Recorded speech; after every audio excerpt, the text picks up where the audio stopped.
It's possible that Gabriel symbolizes mental illness.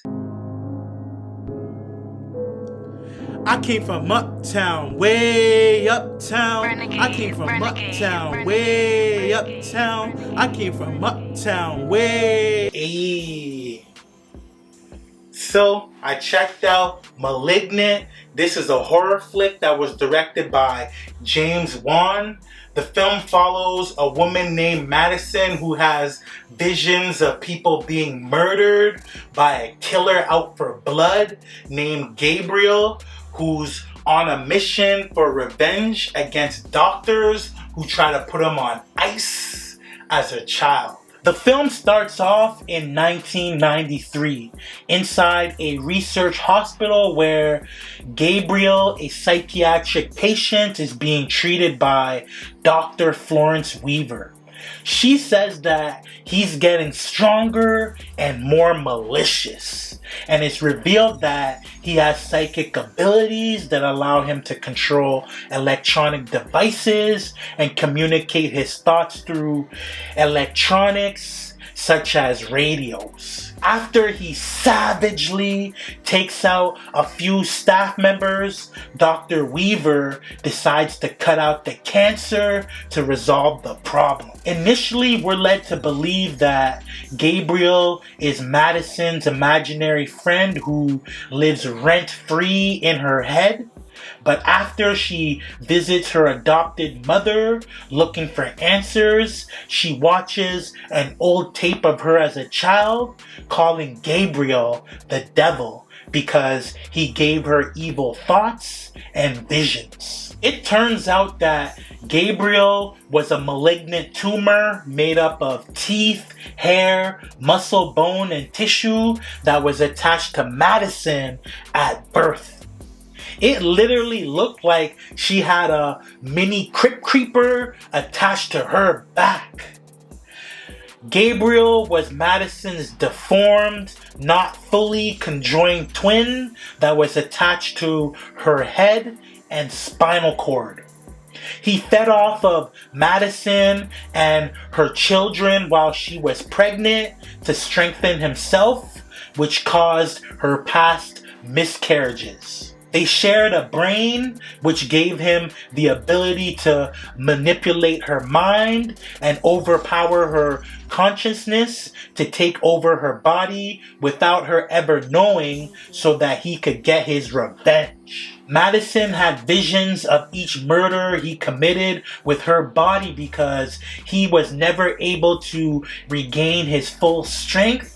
So she saw what was going down in a third-person view and ain't realized she was committing the murders herself. The cancer that Dr. Weaver cut out turned out to be Gabriel's arms and the majority of his body out from Madison. To avoid giving her brain damage, Dr. Weaver left their shared brain fully intact and simply just pushed it into Madison's skull.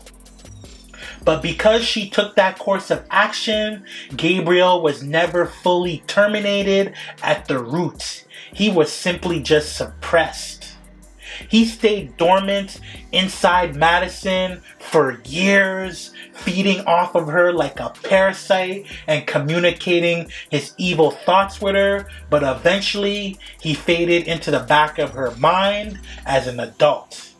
But after 28 years, he was awakened after Maddie's husband cracked her skull open against the wall. The police link Maddie up with a hypnotherapist because they believe she's a schizophrenic killer, and they want to help her unlock any repressed memories she may have.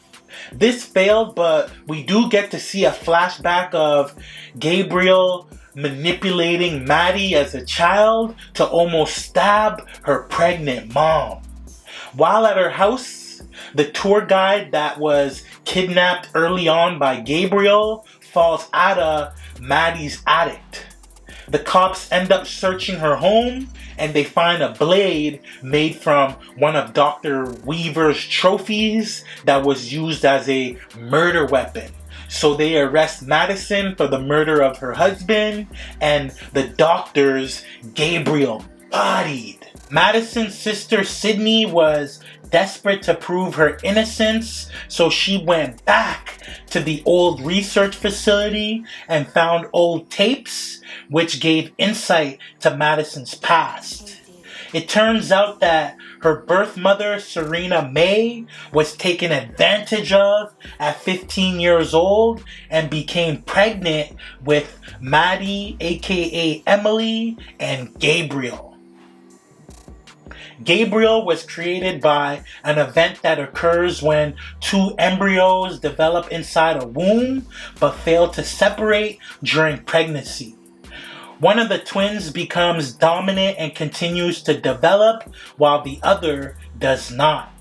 Maddie's mother gave birth to parasitic twins, and Gabriel was the unlucky child who stopped developing during her pregnancy. Due to her age and upset parents, she decided to commit her children to the research hospital under Dr. Florence Weaver's care. But after failing to rehabilitate Gabriel to have a healthy relationship with Emily, Dr. Weaver extracted Gabriel's body and he stayed dormant until Maddie's head injury, which gave him a second chance at life. Gabriel was able to take control of Maddie's body by putting her mind in a mental prison. Then he tapped into her body's inner strength and speed so that he could use it as a weapon. But since his ugly, bloody face was on the back of her head, which at one point he ripped wide open to reveal himself, when he walked, Maddie was just walking backwards. He had superhuman strength and could literally punch a hole into a person and was deadly with hand-to-hand combat.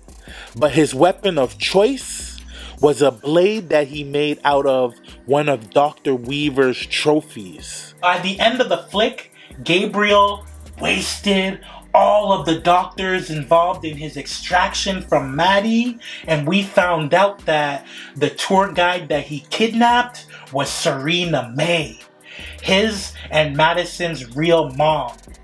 He grabbed her up because he wanted her to see the monster she created. He pulled up to the hospital Serena was healing up at to finish her off, but one of the detectives and Sydney, who he was jealous of because he thought Maddie chose her over him as a sibling, were there. And right before he was about to air Sydney out, Madison realized that she was being manipulated and was able to regain control of her body and mind. She then turned the tables on him and manipulated him just like he had been doing to her. And she trapped this goofy ass within a prison in her mind. She then acknowledged that she wouldn't be able to keep him locked up forever, but the next time he popped up, she would be ready for him. Right before the film ended, a light bulb at the hospital buzzed, which signaled the presence of Gabriel's psychic abilities, which means there may be a Malignant too. They never explained where Gabriel's abilities to control and communicate through electronic devices came from, but it's possible that Madison also has these same abilities because she was able to move that heavy ass bed off of Sydney even after she got shot like twice by the detective. So maybe they'll explain that in the sequel. This flick turned out to be hella bloody, violent, and turned out to be a dope slasher film. The film gave off Come Play vibes, which featured the monster Larry, who also could control electronic devices, and lights flickered whenever he pulled up too. But I'd say mission accomplished with this flick. It was definitely thrilling and spooky at times, so I'm gonna go ahead and run it 3 mics. Let me know what y'all thought about Malignant in the comments below. It's absolutely free for y'all to support the channel. Doesn't cost y'all a dime to hit that like and subscribe button. So make sure y'all do that, because moving forward, I'll only be responding to subscribers. So lock in with me and hit that subscribe button, and I'm going to get up with y'all on the next video, alright? Holla at me. I came from uptown, way uptown. I came from uptown, way uptown. I came from uptown, way